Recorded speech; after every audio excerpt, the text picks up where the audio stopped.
Welcome to the Radical Lifestyle Podcast, brought to you by Generation to Generation, where you'll be inspired by the past, equipped for the present, and prepared for the future as we engage in conversations with people from around the world.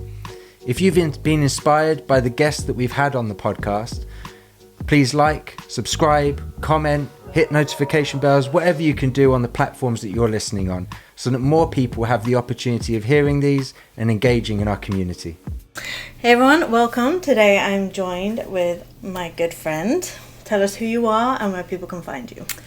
So my name is Marlea Louviere. I am a student in a counseling program in New Orleans, and I can be found at the place that I am interning at, which is therefuge182.com, and you can find information about just our team and things that we do here. Yeah, so you're also, as well as a student, you're also a children's therapist? Yes, so I'm a counseling intern at this point, but I primarily work with children, teens, and families. I love that. Mm-hmm. Tell me what your heart is for that. Like, what got you started into all this? So, going into counseling is a long journey. It is not something for the faint of heart, I will say. Lots of schooling required for that. Step one. Mm-hmm. Yep. Mm-hmm. So I began a few years ago in the master's program that I'm in now, and I really just have a passion for working with children and teens specifically, who've found themselves in the face of trauma or life challenges, and are needing someone to really walk through with them what that looks like. I have a big red flag in my head for how there's so many adults who are coming into counseling and they have lifelong problems that have never really been addressed up until that point. And so I really have a passion for at least equipping and normalizing counseling for families and kids at an onset. Not to say that, everything will disappear, all your problems will go away, but that you'll have a better understanding of like how the brain works, why I'm reacting the way that I'm reacting, and what tools can I use to be able to manage this and maybe things that might happen in the future. That's good. And so that's always been like my heart when it comes to children and teens. So it's not something to be ashamed about, that No. If people are thinking, like, I keep coming across this problem, or you said trauma, so that could be something from like a car accident to the worst of abuse, I take it. Yes, yeah. And either way, there's no comparison. It's if it hurts and if you want help, reach out. And that I'm not a big fan of leveling pain or leveling trauma and saying that one's worse than another, because when you do that, that automatically takes away the impact of any trauma. Right. And so really, God created us all differently, and our brains approach and view things differently. And so for some, what might not be a big deal is a huge deal for someone else. Yeah. And that also looks at, the family structure, what kind of resources and support do you guys have? Because I truly believe that like parents are the best partners in aiding their children into like a path of just like healing and good relationships for the future. And so anything I can do to also support parents as well is really big for me. So.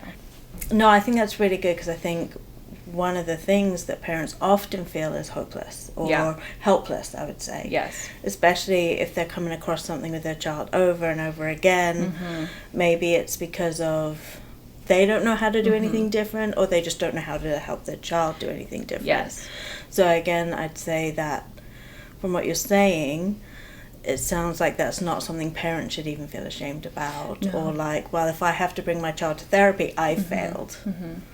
To be fair, there is definitely parenting classes that parents can take, but there's no parenting class that prepares you really for the things that your children may face in life, or that you as a family might face. There's things happening outside of our control. The pandemic, for instance. There's so many things that happen that we have no control over. And so our reactions definitely play a part in that and how we respond and handle it. And so parents only have the tools that have been given to them by their parents. And oftentimes it's like, man, I don't want to come from a place of shaming parents, because you are just trying to make sure that you and your children are surviving. And that is a huge job in and of itself, okay? Like, you have to dress yourself and tiny people that do not want to be dressed. You have to do lots of things every day. Yes, big claps. We survived another day. Yes, you did. And so adding on to that, bringing your children in for counseling, like, man, that translates to so much for children and teens. And I tell parents, too, all the time, I'm like, the fact that you are going out of your way to equip you and your child with counseling is a huge deal, that I know that they will look back in one day and say, like, Mom, Dad, Grandma, whoever did everything that they could to help me. Yeah. And, man, I must be worth a lot for someone to do all of that for me.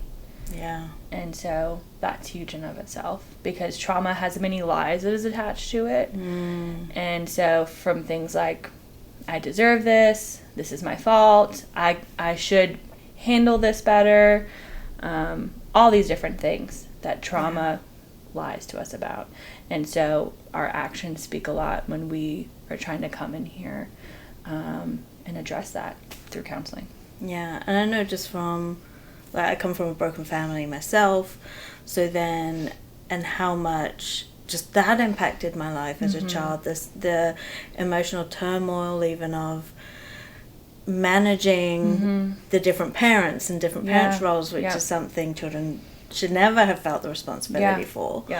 Or, you know, trying to juggle all that. So just even something as simple as that can make a big impact and even affects you later on. And I think what you said is beautiful, how you said for you, part of the journey was seeing how many adults came in because of how their stories were impacted even from children. So it's almost like prevention for you, like, don't enter adulthood with carrying all this trauma, like, let's deal with it as it comes. And that is true also in the sense that trauma demands repetition in many ways. And also, explain that. Okay.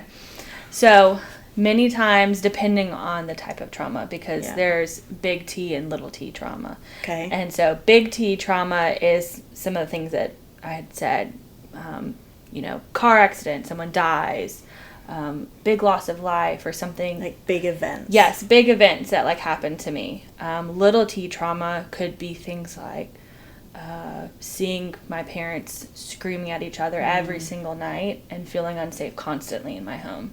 Wow. Which can then sometimes translate to a big T trauma overall. And so, and this is all, you know, different in how people interpret what's happening. Right. What could be small for you could be big for me. Yeah. And resiliency plays, like, a part in that. Not that I want to rely on resiliency, which is often something that people say for children is, oh, they're so resilient. And I say, well, why are they in counseling as an adult if they were so resilient as a child? Oh, that's good. Why are they in counseling as an adult if they're resilient as a child? Yeah. Good point. And by resiliency, you mean, like, bounce back, basically. And to me, that translates to almost like a white knuckle grip it, bear through, survive. And I'm like, you know, guys, we need to set higher bars than just surviving. Yeah. I want you to thrive. I want you to be able to look back on your life and recognize both the hurts that happened and also the good things that came about, you know, in general life. And sometimes, though, trauma can get in the way of us even seeing the good things that are happening because it can overshadow in so many ways. And so the question you'd asked me before was? Because I went down, like, a little path there. It was a good path. I forgot the question. So we were talking about adults. Mentioned resiliency, big T, little t trauma. Almost prevention. I have no idea what the original question was. I know. But it was good. Guys, remind me what the question was. Write it down. We'll do a second podcast answering that question. That question, whatever it was. If we don't cover it. Yes. Man, that's going to, like, drive me insane. I know. Now I'm, like, trying to move on, but I'm like, what was that question? What was that question? Can you MDR me to find out? No, I'm just kidding. Abort. Yeah. Sorry. I can resist. Okay, so prevention, so for you, acknowledging children's stories, almost preventing them having to reach that point of becoming an adult. You also mentioned like the pandemic being a trauma. Can you talk to me a little bit about how you think that will have impacted children today? I think the piece that I tend to think a lot about is especially children that are just now entering school, when it began, and then also just really 2 on up I'm concerned about. So you can go into counseling from 2 years old? I personally have seen someone as young as 4, Wow. but I know that isn't a normative thing. Right. And so, but not counseling wise, but concern wise for me is really 2 on up when COVID began, because of the isolation piece, the lack of being able to just be in contact with other people and learn things like boundaries, communication, facial expressions and what it means. And so just basic developmental things that we take for granted almost. Okay. Yes. And you do have your family, but then we were in a time of stress, and for a lot of people it impacted their finances, impacted work. For a lot of kids, especially within my community, they rely on school for things like food, for breakfast and lunch. And so just even like physically, nutrition wise. Also, for a lot of people as well, school is a place where a lot of reporting comes out of, because teachers and other people are noticing abuse that's occurring. And so no one is able to like witness that. And also children being left alone a lot, because parents are having to work or do whatever they need to do to survive. And then that opens up the door for abuse that we don't even know about. And so I don't think that maybe we'll find out a lot about what's happened anytime soon, because we still are kind of in that place of, we're not even in recovery yet. We're still kind of in the midst of the pandemic still for a lot of people. I think, though, that as people get older and maybe they enter adulthood, they might have moments where they maybe do reach out for counseling and reflection back to that. But I'm unsure of how to measure the impact of a global pandemic. Really? This is not your expertise? Something we've never gone through before? Since 100 years ago. Right. No. Okay. No, but that makes sense. But you can even see the things, which actually reminded me of the question. Oh, okay. Which was, you said trauma demands repetition. Yes. Which I feel like also links into the pandemic stuff, because trauma also triggers trauma. Yes. So explain those. And what I meant by trauma demands repetition is that trauma demands to be seen in some way. And it could be seen in things that would be maladaptive. So it's a big word. Yes. Maladaptive meaning parent brings in kid because they're throwing like fits all the time. That would be considered maladaptive behavior, because that's not what I want to happen. I don't want my child to be having fits every day. So when I say trauma demands repetition, I mean trauma demands to be seen in some ways. And so that's often seen through like coping that isn't healthy.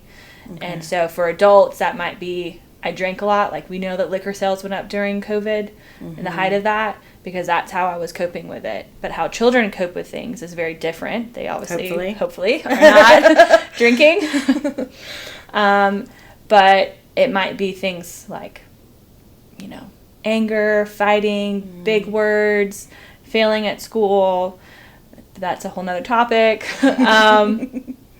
Just all these things that it demands to be seen in some way. Either it is seen or it's hidden in some way. And so I might do things in secret that I don't want people to know about because it's maybe shameful, but I'm using it to survive. And that could be comfort things like around sex, or even drug use at a certain age, or things like that.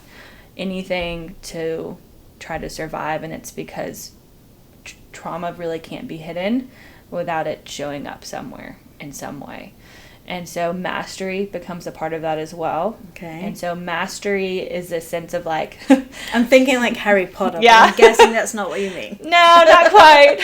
So, well, think of this, if if a kid's like playing basketball or something or football, they probably really want to win. And so, you know, I'm going to keep trying harder and harder to, you know, maybe make more scores, or I'm going to continue to try to get better at this. So when it comes with trauma, we might sometimes find ourselves in similar situations because unknowingly sometimes, because we want to somehow defeat it in a way that we originally never did. Wow. And that's why often adults are in counseling as they're older, because they're finding themselves in these relationships that maybe are not healthy at all, and it's maybe similar people, and they're like, I don't know why I keep choosing the same girl or guy, you know, they're not good for me.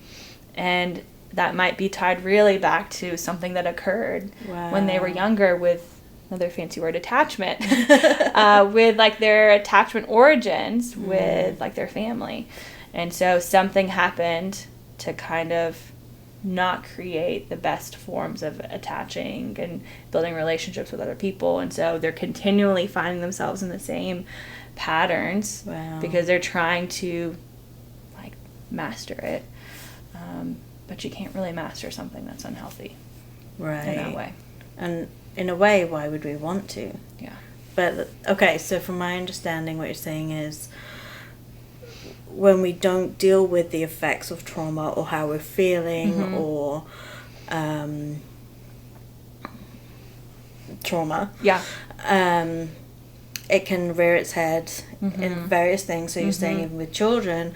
So what we might be seeing now in a pandemic with our own kids is if we're seeing this behavior that we haven't maybe seen before, or it might be coming out, like I said, in anger, or as we're older, which, okay, so a common stereotype is they say like, oh, girls always go for men like their dads.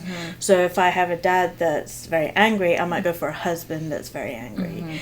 And it's not because that's great for me.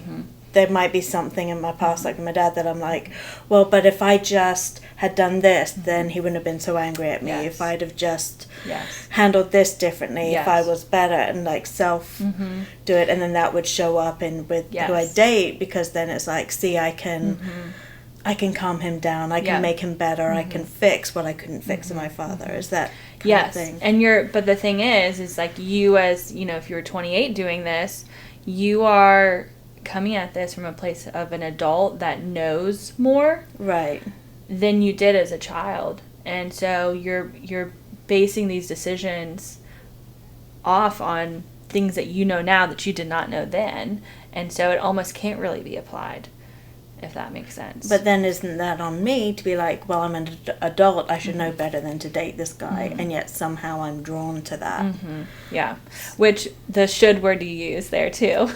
Very much we say things like should, always, never, all these words that are all or nothing, and they're often like really shaming to kind of keep us fixated in that. And so there's a few parts to it. There's the mastery part that I've been talking about, and there's also the familiarity part, in the sense of we sometimes in a lot of ways you might also have been attracted to someone similar to dad because it's familiar, and I'm comfortable with familiar even if familiar isn't safe. And so I know how to work this dynamic, I know how to dodge it, how to I know how to do this, I don't know how to do something different. And so those are often patterns that children are developing to get to adulthood. And so oftentimes you'll have people that have lived a decade, 2 decades plus of having these like patterns of, this is how I care for myself with big emotions, and it might not be in ways that are healthy, or it might be like I'm a shove it under the rug type of person and then I blow up later, or whatever it is. And so then you find yourself 25 after, which that's when your brain stops developing, and it's much harder to break habits after 25 plus, because your brain is done developing. No more growing. We figured it out. Yes. Yeah. And so they say like patterns that you develop before then that are good is like awesome, because then you maintain it. Yeah, you maintain it. Wow, so that's even more reason, if you're seeing things in kids or teenagers, get them into counseling. Like, look for someone in your area that does child therapy, because we want a clean house before our brain says we're done. You know, and even if you can see, you know, you just think, well, we'll just get through this and then everything will come down and it'll be fine, is in a way brushing it under that rug, like you said, like, well, but actually taking the time to stop and go, we went through this. Life really hurt right now. I can see life really hurt you. So let's take a time to stop and acknowledge that is actually incredible. It's good parenting. Yes. I can imagine parents, though, feeling like if they bring their child to a therapist, especially say it was family dynamics, like a parent's divorce, or like something happens with someone they know, something, using the should word, parents should have protected their children from. I can imagine a lot of parents could feel defeat or shame, or like, great, the therapist is just going to be like, bad parents. What would you say to those parents? I would say, tell them. Like, man, good grief, you were not prepared for any of this, probably. Your parents probably never sat you down and said, okay, you're about to have a kid. Let me tell you what you need to know. If you did have that happen, like, that's awesome. But most of the time that doesn't happen. And we're just kind of rolling over what we witnessed or experienced as kids. Or we're sometimes trying to do the complete opposite of what we experienced as kids, which that can create some problems as well. Swing both sides. The swinging.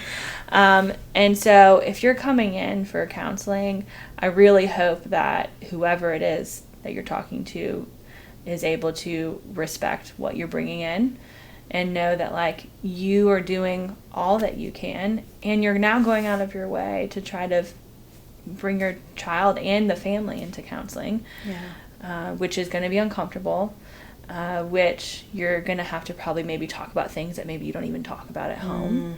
And so this is going to be something that might change some of your family dynamics or culture in some way.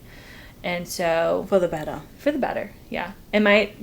It's kind of like when you organize a room, it gets really messy before it gets clean in some way. Because you've got to unpack everything and then put back what you need want to keep. kind of see everything that you're working with. And so it's going to be different. But if you're able to take that, the goal in a lot of ways is what we do here, I want to translate at home. And so if we're able to talk about hard things, and like I always say, the walls are still standing, you know? we're good. We're surviving. We survived. I said the thing that I was really afraid of saying out loud, and we're okay. We're okay. That's good. And so if you're able to, you know, walk through that point and then go home, and even, I have my emotion pillow right here. Yes. One of my favorites. If you're able to go home and just, you know, have this language around being comfortable with addressing emotions and knowing what's going on with me, you know, why am I reacting this way? So for clarification, this is like 6 main emotions, and then it kind of goes out to the next category, which is more descriptive. So like under anger, we have like hurt, insecure, and then this outer wheel is what's occurring in your body when that's happening. Like the physical. So for sad, there's guilt, and then under that is feeling empty or looking down. And so these are the physical sensations that might be connected with the emotion. And so, yes, it's one of my favorites. I love this. Especially for children, where it's like, I don't know why I'm so mad. Okay, like you're yelling. Let's see. You know, you're feeling hot. Okay. Yes. You're flushed. Yeah. Your heart's racing. Wow. And so that's the piece, like I said, when it comes to like conflicts and trauma, it lies to you. And it also says that, like, you know, you have no power now. And maybe you didn't have power at one of the times of your trauma. I mean, no one has had any control or power with the pandemic. And so I want to focus back on, like, if anything, I want you to be able to know what's going on with you and to be able to have that understanding, because that like fills up with, this is something I can do. I can figure out what's going on with me. I'm worthy of knowing what's going on with me. I can know what's going on with me, and it can be okay for me to know. Yeah. And so I'm a big fan of a book that's by Dr. Gottman. Okay. And it's called Raising Emotionally Healthy, Intelligent Children. Okay. So We'll link it below. I might have butchered the title. We'll link it. We'll figure it out. Yeah. But it goes through this aspect of emotion coaching and having parents basically be their child's coach in a lot of ways, which for like America, I feel like is very, in sync when it comes to coaching and all that language. And which again links back to the beginning when you said you really believe in parents partnering with their children in everything, and with partnering with the counselor to help their children. Yes, and it's because parents are the models for how do I respond and react to things. And so even I bet if you think back, or maybe, could imagine, when you were first watching the news and you were seeing everything drop with the pandemic, you're probably standing in front of the TV, you and your spouse or whoever caregiver are like talking about it. And I bet unknowingly to you, your children were watching your reactions to this happening. And they were translating based on your body language, the words that you were saying. They were translating to that, into how they were to handle it. And that's because, another fancy word, parents are co-regulators. Okay. What's that mean? So it means that just like with mirroring, parents can be co-regulators. Not everyone is sometimes, but you can be a co-regulator in the sense of, I'm going to partner with you to first like figure out what's going on with your emotion, and maybe say the situation that's happening that's eliciting this emotion. You're really frustrated because this homework is hard and it maybe sucks. You'd rather play right now. As would we all. Yeah. And then the last step is coming up with an action plan of like, this is what we're going to do to kind of like do something to care for your emotion. And then this is what we're going to do to try to tackle the thing that's triggering that emotion from happening, the emotion that's occurring. Yeah. And so being a co-regulator is, I'm modeling for my child how to handle things that are a big deal for them, so that they can handle the things that are a big deal when they're an adult. And so it's an amazing opportunity. So you're saying it wouldn't help, like when my child's yelling, to like yell back? Probably not. Well, it would probably feel good in the moment, but in that sense, that translates to a message of, this is how we handle it. This is how we handle things. I yell and I scream, and then maybe I just go to my room, and then we just forget it happened. Or we just keep yelling to compete and getting louder and louder until one of us wins. Because that translates to something too. Like, everything that we're doing sends tiny messages to our kids. And I know even as I'm saying this, I can imagine like a parent right now just like stress as I'm saying all this. Anxiety, like thinking about all these moments that they are like, man, I just mess up all the time with my kid. Like my kid is just not going to be prepared for life at all. And I hope that I'm not adding to that stress right now, because I do recognize how incredibly hard this task is of parenting, and in my view, it's one of the most important jobs in the world. Besides being a spouse and a follower of Christ, if you're a believer.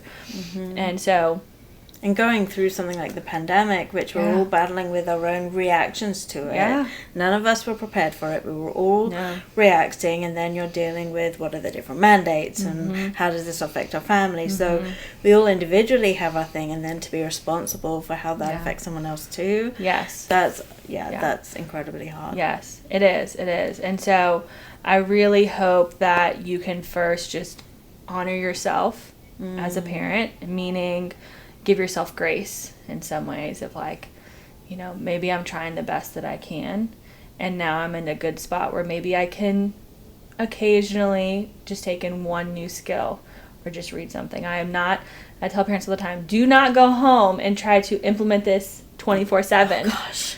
No. Do not do it. If anything, if you're going to pick up a new skill, try it for like 10 minutes or just one specific time. Like maybe coming home from school is the craziest and most chaotic time for your family. So pick one time where you can try to implement a new skill, like emotion coaching. And do not try to translate this overall, because that will be an impossible task, and then you're just going to feel more defeated. Yeah. And so that's not what I want for you either. And I know in England in particular, a lot of parents also became their kids' teachers because the kids weren't able to go to school. Yes. So not only are they trying to deal with themselves and their kids, they're also taking on the teacher-student role, which a lot of them never wanted to do or felt equipped to do, plus figuring out the whole online thing, their own job as well that they're trying to do, job, just no respect, like to every parent out there, respect. Absolutely. Like, you guys just need a big support group where you can just go and vent, just be like yes. But that also, so come back to again this trauma triggers trauma thing. What we found too, which will make it even harder for parents, is when you, correct me if I'm wrong, when you encounter a new trauma, it's entirely possible that it will be hitting something from your past that's not dealt with. So I know so many people who, well, you mentioned a rise in alcohol consumption, there's been a rise in anxiety and depression, there's been all this stuff, and everyone's like, why? And for some people it's just new because it's a new thing, but for a lot of people there will be things coming up which will also affect your household and your children. And that's that abuse, other like that. Phrase, trauma elicits old trauma. And if I'm saying all these phrases at this point. It's great. No, it's good. So trauma elicits old trauma, and what you're talking about is that, you know, for instance, over here when 9/11 happened, for a lot of people during that time, it brought up unworked trauma, would be a phrase to say, in the sense of things that I never dealt with that I thought I had successfully put under the rug. But I in fact did not. And it's because that piece of familiarity, you know, like your brain is activated, you're in this, another terminology, fight, flight, freeze mode, and so which are your go-to responses when you encounter something. And so then you might be like, man, why am I now having dreams or nightmares about something that happened 10 years ago? This is really weird.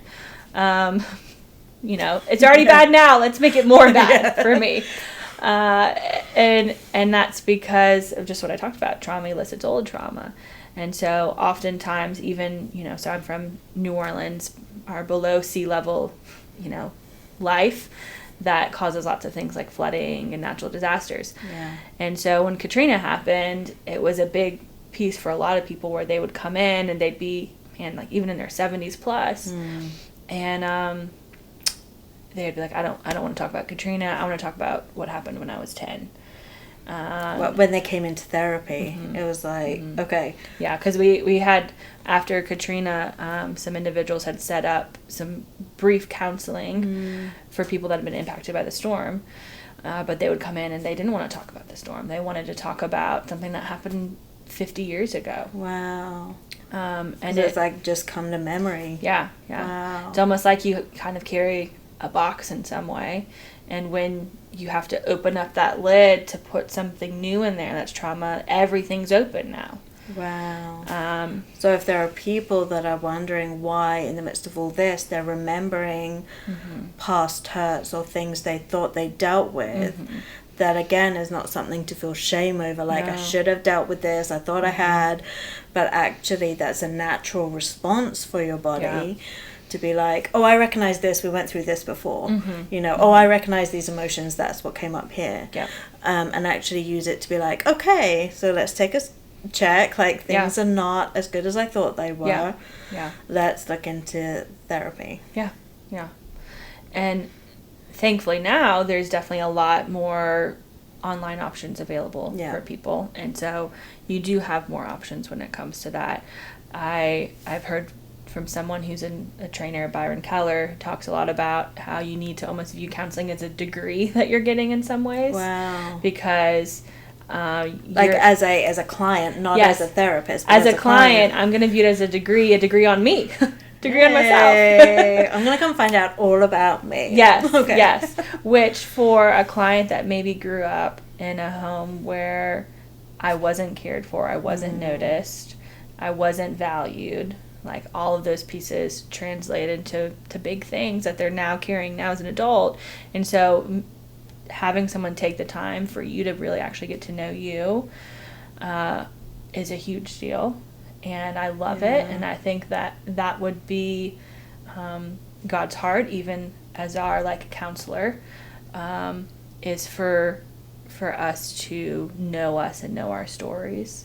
Because when we know our stories, then we can have a better understanding moving forward.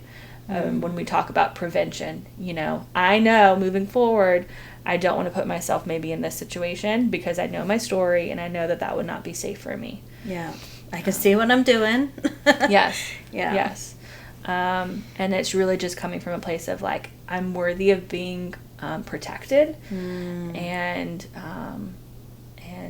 this world is full of like a lot of things that some of them might trigger me, and so I need to do what I can to continue living the life that God's called me to lead while still doing what I need to do to try to protect my story. And my hope also is for you to have at least like one or some other people who maybe you can share your story with them, and they can partner with you on that, because I never want someone to really hold their story alone. And I'm thankful. This would be a great time to plug. Marlea has written a book, which I'm super excited about. Tell us about this book. So this book is, yes. So this book is an illustration that walks through someone who has found herself isolated in a castle. Metaphor of the castle is her story. And in this castle, there is all these rooms, and some of these rooms are the different ways that she has learned to cope with what's happened in her life through escaping in different ways. Wow. And one of the rooms is her bedroom, which she avoids a lot because the bedroom is kind of like the hub. I talked about the box, open the box, all the other trauma in there. So in her bedroom is all these boxes that she's kind of stored away. I don't want to go in that room. Don't want to go in there. Yeah. And so someone from the community offers to kind of find out about herself in her rooms and through her boxes, and to sort them and make meaning and make sense of them so that she can... Not in a good way, not in a, ooh, what's in this box? But in a, hey, let's sit down and I'm going to help you face this together. Yes. Yeah. And you're not going to be alone in facing this. And we're going to walk through this, which it was the main character, Galea. It was her decision to go through this. That's good. She was in control. Yes, she was in control.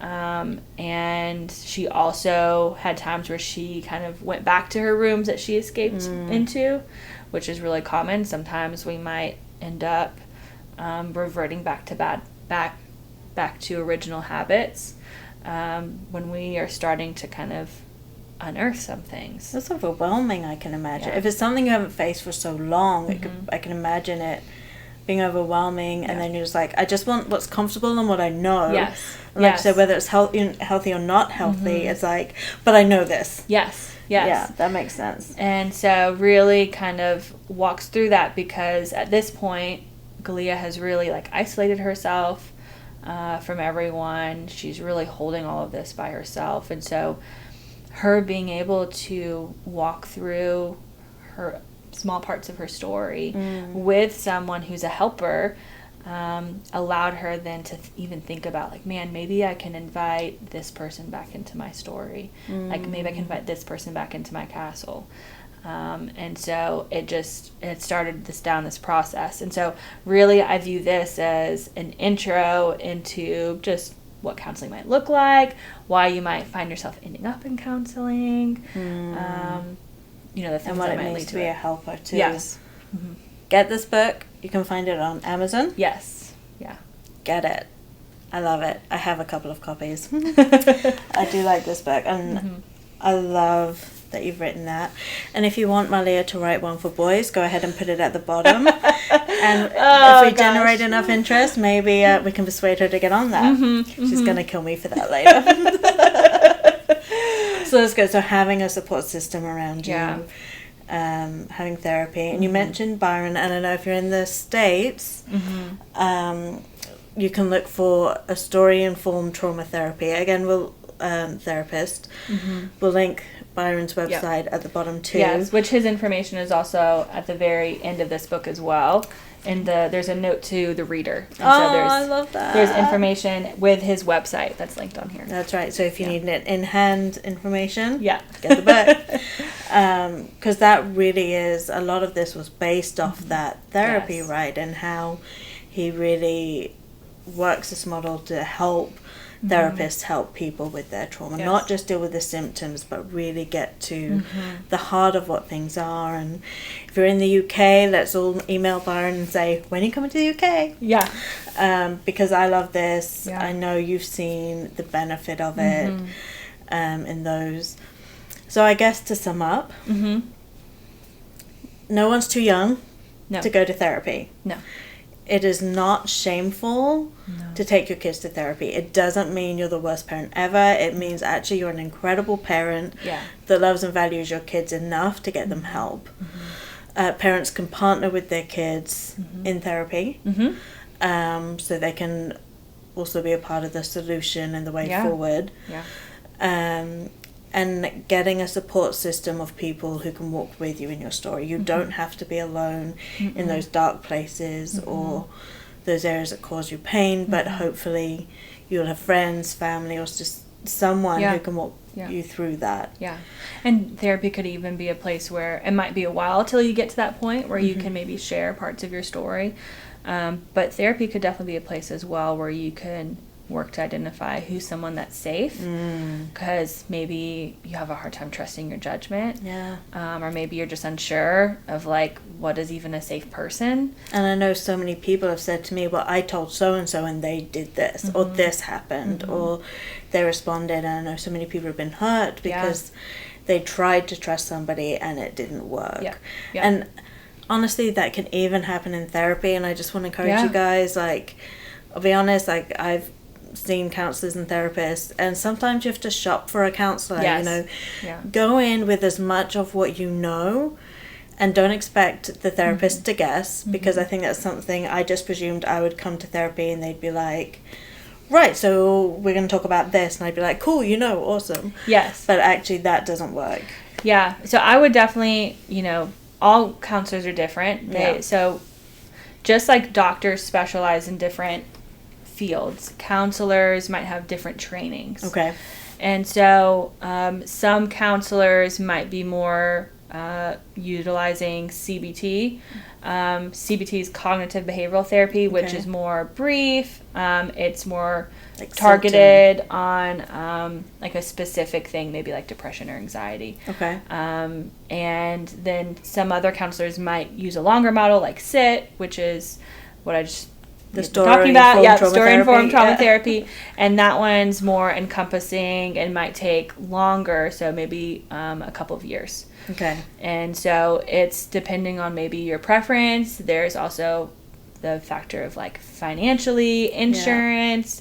There's a lot of things that go into play with that, but definitely this is about you. And so as a therapist, I'm going to tell you right now, don't worry about hurting the counselor's feelings if you decide it doesn't work out. I would rather you know you and know what works for you, because that's going to be more encouraging. That's even what you're there for. Even if it's not with me, then it could be with someone else who might be more fitted for you and your lifestyle, or what type of therapy model that you feel more comfortable with. So even if you've tried it and you don't it didn't work, don't be like, oh, well, I failed at that too. Just be like, cool, that doesn't work, so let's look for something different.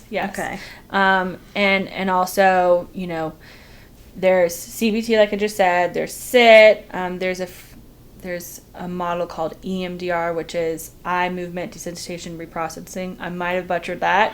I'll put that in the notes too. I'll put these in the notes so that people can see what you're talking about too. And so with EMDR, that one is also good for addressing trauma as well. And so many therapists might use that in combination with other things. And so it's important when you start your time with counseling to have an understanding of where your therapist got her education from, what type of models is she trained in or he trained in, and what approach they take, how they view the counseling relationship. Is this a partnership? Is this really psychoeducational, meaning are you going to teach me a lot of things, which some people like, some people don't. How long do you view the therapy process, which might be a really hard question because I just met you. Right. So wait on that to see. And then also just things like,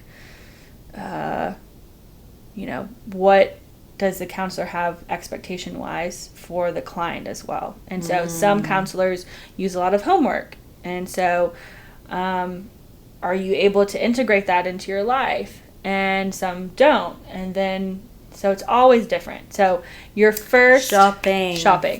Your first meeting with your counselor is going to be a lot more paperworky. It's going to be a lot more... just trying to figure out the details. Does this work? Yes. And so I would just be slow with it. Maybe give yourself at least 3+ sessions to see if this is working or not. But also recognize this might be a journey that I probably don't want to go down anyway. But I do want to go down. There's that conflict. I don't want to face this pain. It's going to be hard. It's going to hurt. So... hesitancy for that, but eager for I'm ready to be done with this. I don't want to carry this around anymore. And so in the beginning, you definitely hopefully your counselor can help you set goals of like how are we going to know when counseling is over for us? What does that like look like? And so what's going to be different about your life or whatever. And so it's always a continuously evolving process. If you're in counseling for a period of time, you're probably going to have new goals that you're working on.